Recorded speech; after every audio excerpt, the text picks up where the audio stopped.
O melhor dos mundos é uma frase que indica como se fosse possível você ter coisas boas de mundos diferentes, distintos, de coisas distintas.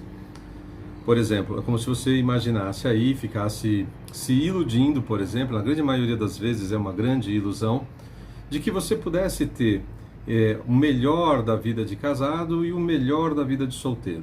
Normalmente não dá certo. Quando o cara é casado e começa a querer ter o melhor da vida de solteiro, dá lambança com certeza. A chance é muito grande. O contrário aí, né, pior ainda, né? O cara tá lá de repente, ele é solteiro, mas ele tem o pior da vida de solteiro e tem o pior da vida de casado e não é nem casado. São exemplos apenas, dá para fazer outras combinações. Você tem que imaginar aí, por exemplo, que um larápio, ele tem que estar sorridente sempre. Um larápio que vai te dar um golpe aí, que vai te enganar, um estelionatário, que não é um crime à mão armada, ele tem que ser bom de papo. E aí ele vai lá, ele é um cara simpático, muito atencioso, demonstra-se uma preocupação com a humanidade, muito humano, muito amigável, né? Tudo para quê? Para te dar um nó e você cair na conversa dele, seja lá o que for. É uma questão sine qua non ali da condição do cara. Ele não vai conseguir te ludibriar se ele for ranzinza, mal educado, grosseiro. Logo de cara você já sai de perto. Você não se deixa envolver. Se ele não for sedutor, no bom sentido ali, você não vai conseguir ficar ali 2 segundos perto do cara. Então ele tem que ser aquele malandro bom de papo, né? É mais ou menos parecido também que acontece com aquele médico que é muito simpático e não consegue te tratar bem. Ele é educado, é simpático, conversa com voz macia, muitas vezes é muito culto, mas não consegue resolver droga nenhuma. E aí você tem que escolher entre o médico ranzinza que te cure, que resolva o teu problema, que mal olha na tua cara, que é grosseiro, mas vai direto ao ponto e resolve o teu problema, ou ficar com aquele médico simpático que de repente não resolve nada. Não é uma condição básica dos exemplos que eu estou dando, que 100% das vezes é assim. Mas principalmente com relação aos larápios, sim, é bem provável que o cara tem que ser um cara assim, porque caso contrário você não cai na conversa dele. Do médico vai ter os dois casos. Médico ranzinza que nem é tão bom e médico simpático que pode ser muito bom. Mas já é um caso mais variável. A situação básica aí que eu estou querendo te dizer é que você fica se iludindo, o eleitor de modo geral, fica se iludindo que a gente pode ter assim uma pessoa ideal. Primeiro, para começo de conversa, quando uma pessoa fica idealizando muito lá a menina, quando ele vai ter um relacionamento, ou fica idealizando muito o carinha lá, a chance de dar errado aumenta muito. Porque nós somos seres humanos, todos nós temos defeitos, e aí é importante que a gente entenda que nessa balança o importante aí o resultado da equação é que ele seja interessante para você de alguma maneira, que a partir do momento que você achar que não vale mais a pena, que você está com uma pessoa que não agrega nada, ou o contrário, você tende a sair do relacionamento. Agora, ficar se iludindo, tendo uma falsa relação, como acontece, por exemplo, na política, das pessoas começarem a achar que o presidente tem que ser o pai da nação, que o presidente é que vai resolver todos os problemas. Muitas vezes é o cara que não vai deixar o negócio degringolar.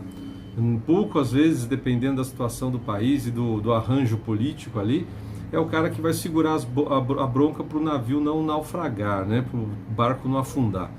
Muito mais do que, às vezes, ser o cara que vai, de fato, ter uma política assim milagrosa, que vai resolver. Porque, na verdade, soluções milagrosas tendem a ser catastróficas. Podem, aparentemente, no começo dar algum resultado, mas numa visão de longo prazo, coisa que boa parte do povo nem tem, numa visão de longo prazo ele pode dar muito problema. Então você precisa decidir aí, você quer, por exemplo, um presidente educadinho, todo bonitinho, dentro da liturgia do cargo, que seria o ideal mesmo. Eu não tenho problema nenhum de confessar aqui também que eu gostaria que fosse, que venham pessoas aí para 2022 com um perfil mais ajustado, assim, dentro de uma certa liturgia, de uma certa educação, que não perca as estribeiras de vez em quando ou nunca, né?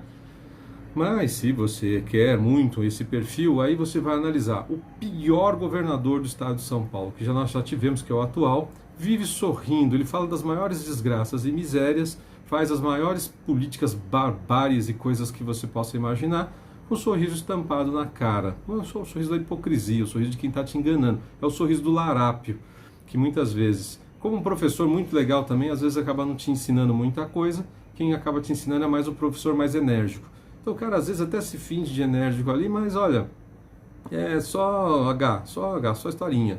171 na veia ali, né? Então, assim, você tem que tomar cuidado. Adianta você gostar do presidente, gostar do governador, gostar do prefeito, se o cara for um FDP, letra maiúscula, assim, não adianta nada, né? Então você tem que fazer um cálculo mais maduro, dizer o seguinte, ok, a vida de casado tem problemas, mas ainda ela é melhor do que a de solteiro nesses aspectos X e Y. E o contrário também, não vamos ter o melhor dos dois mundos.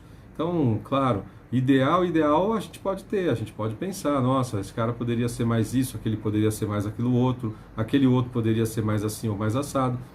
Ok, pode, beleza. Mas na prática não é o que vai acontecer. Ninguém vai agradar 100% nada. Por isso que eu digo que se você não tem um candidato ideal, que você tenha certeza de que é aquele, você deve fazer uma listinha de cima para baixo. Você vai cortando, aquele que tiver mais pontuação, você vota. Mas se você ficar se iludindo que o cara tem que ser simpático, educado e não sei o que, talvez você esteja votando no maior ladrão de todos, como já aconteceu aqui no país, o maior ladrão da história da humanidade, ali contando piadinha, dando risada, sendo simpático. Por quê? Porque no fundo ele já ganhou de você, ele já te roubou, ele já te ludibriou, né? E aí você fica ali, poxa, que cara parece tão legal, mas no fundo, ele está ferrando com a tua vida. Não haverá, não acho provável que vai acontecer o melhor dos mundos.